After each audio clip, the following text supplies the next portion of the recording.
Hello सेवा नमस्ते। फेरि पनि हामीले हाम्रो कन्भर्सेसन जोड्ने क्रममै हामीले अझ अर्को व्यक्तित्वलाई पनि हामीले जोड्ने हामीले यहाँ कोसिस गरेका छौँ र हामीसँग हुनुहुन्छ यहाँ सुम्नी माझी। हजुरलाई धेरै धेरै धन्यवाद हामी समय दिनुभयो र मैले बुझेअनुसार तपाईँ अलरेडी ब्युटी पेजेन्टको एउटा एक्सपिरियन्स लिइसक्नु भएको मान्छे, ब्युटी पेजेन्टको तपाईँले ब्याकग्राउन्ड तपाईँको प्लेटफर्म बुझिसक्नु भएको मान्छे र तपाईँलाई चाहिँ यो जुन हाम्रो मिस मङ्गोल हुँदैछ अब हुन लागेको छ 2025 को लागि, त्यसको लागि चाहिँ तपाईँको के छ धारणा, के छ विचार त्यसको लागि? यो मिस मङ्गोल चाहिँ है अब पहिल्यैदेखि धेरै अगाडिदेखि भएको हो नि त। अब यसको त एउटा ब्रान्डै भइसकेको छ मिस मङ्गोल त होइन। अनि मलाई पनि एकचोटि चाहिँ एकदमै पार्टिसिपेट गर्न मन लागेको थियो मिस मङ्गोलमा, तर दुर्भाग्यवश भन्छु म, अनफर्चुनेटली म चाहिँ त्यतिखेर चाहिँ उता पूर्वमा थिएँ र मेरो चाहिँ पढाइ त्यसै गरी कामले गर्दाखेरि म यहाँ काठमाडौँमा आएर पार्टिसिपेट गर्न पाइरहेको थिएन। त्यसपछि म यहाँ काठमाडौँ आएँ, मेरो विवाह भयो। अनि हाम्रो यो मङ्गोलियन कम्युनिटीलाई चाहिँ एकदम धेरै नै राम्रो यो अपर्च्युनिटी हो क्या यो उसको लागि, किनभने यहाँनिर एउटा मात्रै कास्ट छैन नि त, पुरै इन्डिजिनियस छ नि त होइन। त्यही भएर चाहिँ यो यसमा चाहिँ आएर चाहिँ पार्टिसिपेट गर्नुहोस्, ग्रुमिङ हुन्छ, पर्सनालिटी डेभलपमेन्ट हुन्छ होइन। त्यति मात्र नभएर हाम्रो अहिलेको जमाना भनेको चाहिँ एकदम धेरै पर्सनल रिलेसनसिप, अब पिआर भनौँ न है, पिआरको जमाना छ अहिले। अब योमा चाहिँ पार्टिसिपेट हुनु मात्रै ठुलो कुरा हो कि जित्नु नै सबै कुरा हो जस्तो लाग्दैन। यहाँ आएर मान्छे चिन्नु ठुलो कुरा हो होइन।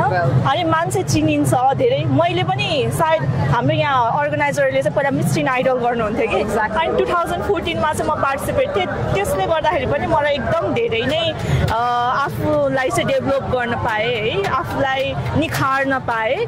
सिन्सो तपाईँको जसरी आफूलाई प्रेजेन्ट गराउनु भएको छ त्यसबाट पनि हामीले अन्दाज आउन सक्छौँ कि उहाँको त्यो ग्रुमिङ सेसनले पक्कै पनि उहाँलाई हेल्प गरेको थियो भनेर।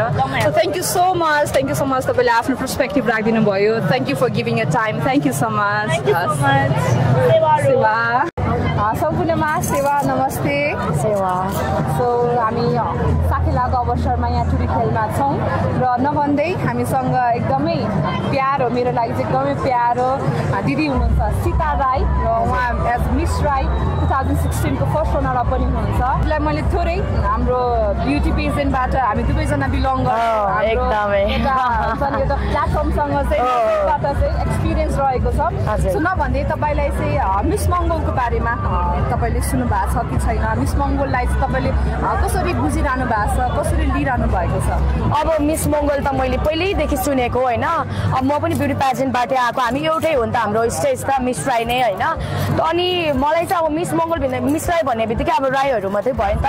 अब मङ्गोल भन्ने बित्तिकै हामी होइन मूलवासी सम्पूर्ण चाहिँ हामी चेलीहरू चाहिँ त्यहाँ पार्टिसिपेट गर्न पाउँछौँ क्या। त्यो मात्रै नभएर हाम्रो सेल्फ होइन डेभलपमेन्टदेखि लिएर अब हामी किराँत राईहरूको संस्कार संस्कृति थाहा छ, तर अब हामी सम्पूर्ण मूलवासीहरूको संस्कार संस्कृति चाहिँ के हो, हामी कसैको एकरूपता हुने, एकबद्धता कसरी हुने भन्ने चाहिँ यो मिस मङ्गोलको स्टेज चाहिँ मलाई एकदम ठुलो लाग्छ है। अनि यहाँबाट चाहिँ विभिन्न अब चेलीहरूलाई पनि म भन्छु होइन, मिस मङ्गोल भनेको चाहिँ अब मान्छेहरूले एउटा ब्युटी पेजेन्ट हेर्ने नजर अलिक अलग हुन्छ नि त।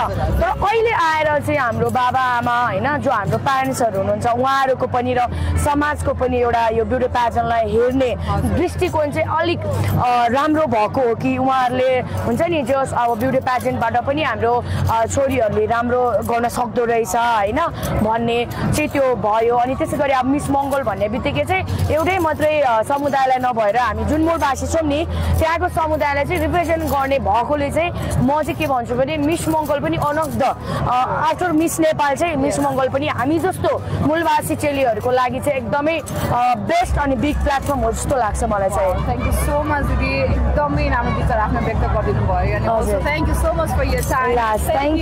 थ्याङ्क यू ल थ्याङ्क यू दिदी।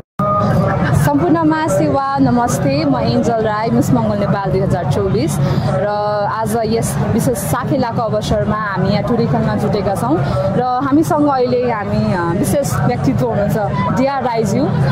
सेवा हजुरलाई सेवा नमस्ते। नमस्ते। सो तपाईँलाई नर्मली सोध्नु भने चाहिँ यो साकेला जसरी हामी मनाइरहेका छौँ, हामी राई समुदाय, हामी किराँती राईहरूले, तपाईँको विचारमा चाहिँ तपाईँले साकेलालाई चाहिँ कसरी लिनु भएको छ? साकेला भन्ने त हाम्रो किराँत राई समुदायको एउटा विशेष चाडमा पर्छ। यो वर्षमा 2 चोटि हुन्छ, उधौली र उँभौली। तर यो हाम्रो यो चाडलाई चाहिँ हामीले यति साह्रो काठमाडौँमा पनि यस्तो भव्यताका साथ मनाउन सकिन्छ भन्ने कुरा एउटा उदाहरण हो। किनभने आज हामी यहाँ जुन छौँ यो मिस मङ्गोलको एउटा स्टल यहाँ अहिले राखिएको रहेछ यो काठमाडौँको यो टुली खेलमा। यो पनि एउटा राम्रो काम गर्नुभएको छ यो आयोजकले, मलाई खुसी लाग्यो। म यसो हेर्दै आउँदाखेरि यसो स्टलहरू हेर्दै आउँदाखेरि यो मिस मङ्गोलको स्टल पनि देखेँ। अनि अब यो साकेला त एउटा चाड हो, यो चाडमा एउटा स्टल राखेर आफ्नो जुन कर्म गरिरहेको छ यो आयोजक टिमलाई म धेरै धेरै धन्यवाद दिन चाहन्छु। किनभने मैले यो 2009देखिको यो सञ्चालन भएको मलाई थाहा छ। अहिलेसम्म निरन्तर गरिराख्नु भएको छ। यो मिस मङ्गल गर्नु पनि एउटा ठुलो कुरो हो। किनभने यो मिस मङ्गलले जुन एउटा राई समुदायको अथवा मङ्गोल समुदायको चाहिँ एउटा जुन पहिचान संस्कार संस्कृतिलाई चाहिँ एउटा टेवा दिने, एउटा बाहिर ल्याउने, त्यो संस्कार संस्कृति भएको प्रतिभाहरूलाई चाहिँ प्रस्फुटन गर्ने जुन यो काम गरेछ नि यो अत्यन्तै श्रवणीय र एकदमै सम्झनायोग्य र एउटा ऐतिहासिक काम गरेको जस्तो लाग्छ मलाई। त्यसैले गर्दाखेरि आज यो टुली खेलमा काठमाडौँको यो टुली खेलमा साकेलाको जुन यो चाहिँ महोत्सव यो उत्सव मनाइराखेको बेलामा यो ठाउँमा आएर मलाई पनि एउटा यो के हो भनेर बोल्न एउटा मौका दिनुभयो, खुसी लाग्यो। धन्यवाद। सेवा नमस्ते सम्पूर्णमा म एन्जल राई, मिस मङ्गल नेपाल 2024 र देख्न सक्नुहुन्छ अहिले चाहिँ हामी गेलेदुङ 5085 उधौलीको यो अवसरमा हामी टुरी खेलमा जुटेका छौँ र मसँग अहिले यहाँ जोडिँदै हुनुहुन्छ हाम्रो प्रेस बान्ताबाज्यू। हामीलाई सेवा पनि सेवा भन्नु पर्यो भने सेवा यतै पनि भन्नु पर्यो। सो वेल तपाईँलाई स्वागत छ प्रेसजी।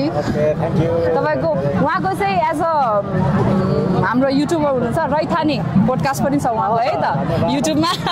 सो वेल तपाईँलाई कुरै गर्नुपर्दाखेरि चाहिँ अहिलेको जुन हाम्रो यो उधौली छ साकेला पर्व छ, तपाईँलाई के कस्तो छ आफ्नो हुन्छ नि आफ्नो राय के दिन सक्नुहुन्छ यो बारेमा? यो त विशेष गरी अब हामी किराँतीहरूले किराँती पनि राई सुनुवार होइन लगायत याक्खा जति पनि हामी किराँत समुदायभित्रले अब वर्षेनी होइन 6 महिनामा मङ्सिरमा र वैशाखमा हामी उधौली पर्व मनाउँदै आएको नै हो। तपाईँलाई प्लस हाम्रो मिस मङ्गोलको बारेमा तपाईँलाई कतिको आइडिया छ के कति छ? अब मिस मङ्गोल भनेको चाहिँ तपाईँको मैले सुनेको जानेको चाहिँ हाम्रो आदिवासी जति पनि मूलवासी मङ्गोलियन जाति समुदाय होइन 58 जाति कति आएको छ ती सम्पूर्ण जातिबाट प्रतिनिधित्व गर्दै सबैजना होइन आएर चाहिँ एउटा ब्युटी पेजेन्ट होइन अब मङ्गोलियन एउटा भन्ने लागेको छ। अब तपाईँ हाम्रो 2024को विजेता 2025को चाँडै आउँदै रहेछ, त्यसको लागि शुभकामना छ र सम्पूर्ण ब्युटी पेजेन्टमा इच्छा हुने र मिस मङ्गोल बन्न चाहने सहभागिता जनाइ thank you so much press तपाईँको समयको लागि।